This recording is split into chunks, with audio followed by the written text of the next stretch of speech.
Hello, BBN. Kentucky has an official visit scheduled for Baba Oladotun, a player reclassified to 2026.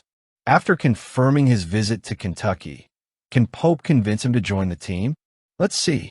Kentucky's rebuilding and repositioning work under Pope continues at a rapid pace and increasingly with ambition. The program has added another big name to its list of official visits. Baba Oladotun, reclassified to the class of 2026 and already considered one of the 10 best prospects in the country, according to the 247 sports rankings.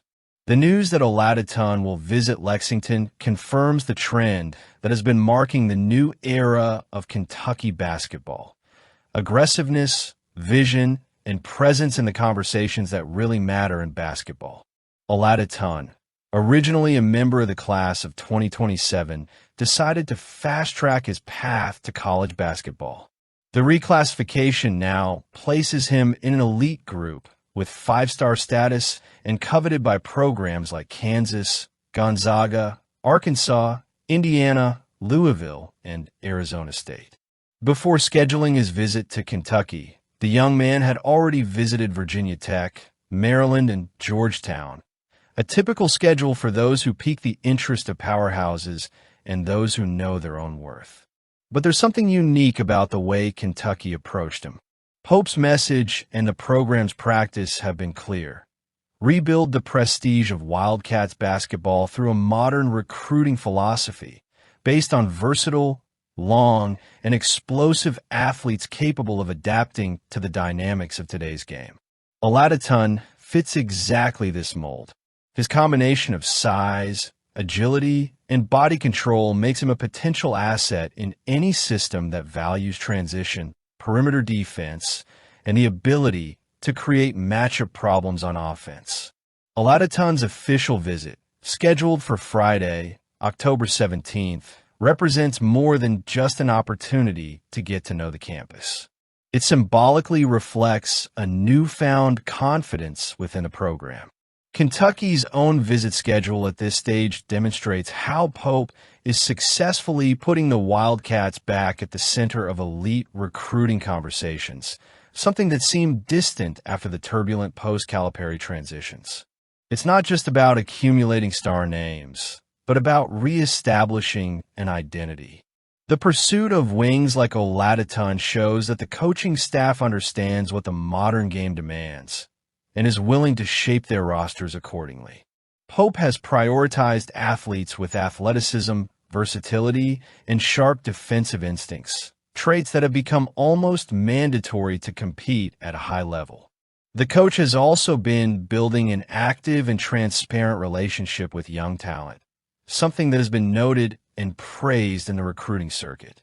If Kentucky can make a good impression on Oladotun during this visit, the team could put itself in a prominent position in the competition for a player with the potential to redefine the front court of the future.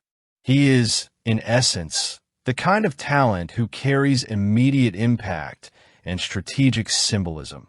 Young, resilient, offensively creative, and with the maturity of someone already showing signs of understanding the game's many layers. More importantly, the mere fact that a top 10 national team is making an official visit to Lexington is a clear sign that Mark Pope's work is doing something very good. In less than 2 seasons, the coach has transformed a narrative of uncertainty into a new phase of ambition and purpose. Let's move forward. Still speaking of recruiting, and the competition for Anthony Thompson is fierce, a 5-star prospect in the 2026 class who promises to be one of the most coveted pieces of this cycle. The young wing from Ohio, rated as a 5-star prospect and one of the brightest jewels of the 2026 class, embodies the convergence of raw talent and limitless potential.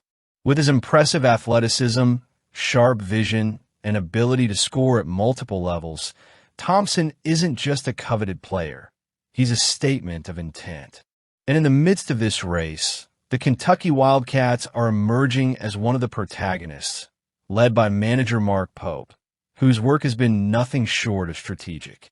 The fact that Kentucky is among the 6 finalists in the race for Thompson is, in itself, a triumph for the program. It's not just about being present in the conversation, but about remaining relevant in a landscape where regional traditions and local connections often carry more weight than anything else. Indiana and Ohio State, 2 institutions deeply rooted in Thompson's home state, have always been seen as the natural favorites. Geographic proximity and the emotional appeal of playing close to home are powerful arguments, especially for a player who grew up surrounded by Midwestern basketball culture. However, the tireless work of Mark Pope and his recruiting team has ensured that Kentucky is not just another name on the list, but a genuinely competitive option. Thompson's visit to the Kentucky campus last month was a pivotal moment in this narrative. More than just a tour of the facilities or an opportunity to meet the coach and his assistants, this experience was carefully planned to convey a clear message. Kentucky is not just a basketball program. It is a platform for turning dreams into reality. From the initial contact to the most subtle details of the visit, everything was designed to show Thompson that he would have not only top-notch resources at his disposal, but also an environment that values his development as an athlete and as a person. This balance between competitive excellence and comprehensive support has been a hallmark of Pope's project, and it appears to have had a positive effect on the young wing. But what really makes Anthony Thompson so special? Beyond his remarkable technical skills, he possesses a game intelligence that few players his age demonstrate. His ability to make quick, effective decisions in critical moments is something that cannot be taught. It is inherent. He knows when to attack the paint aggressively, when to create space for a mid-range shot, and when to distribute the ball to put his teammates in advantageous situations. This versatility makes him a natural fit for any modern offensive system. And under the tutelage of Mark Pope, who has sought to build dynamic and adaptable teams, Thompson could become even more lethal. Of course, it would be naive to ignore the challenges Kentucky faces in this race.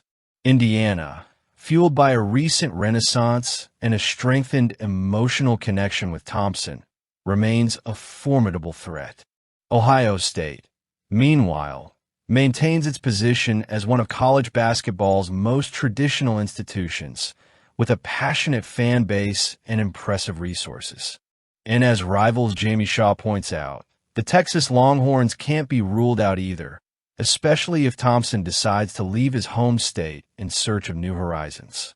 Each of these programs brings compelling arguments, and the final decision promises to be a major surprise. Will it be a surprise for the blue team? Let's hope so. Many people want a termination when they talk about Mark Stoops, but it reflects a systemic problem that permeates the entire industry. $1 million contracts and exorbitant release clauses are the norm, especially at the most powerful FBS programs. And while $37.7 million seems like an astronomical sum to release a coach, the broader context reveals that Stoops' case is far from an exception.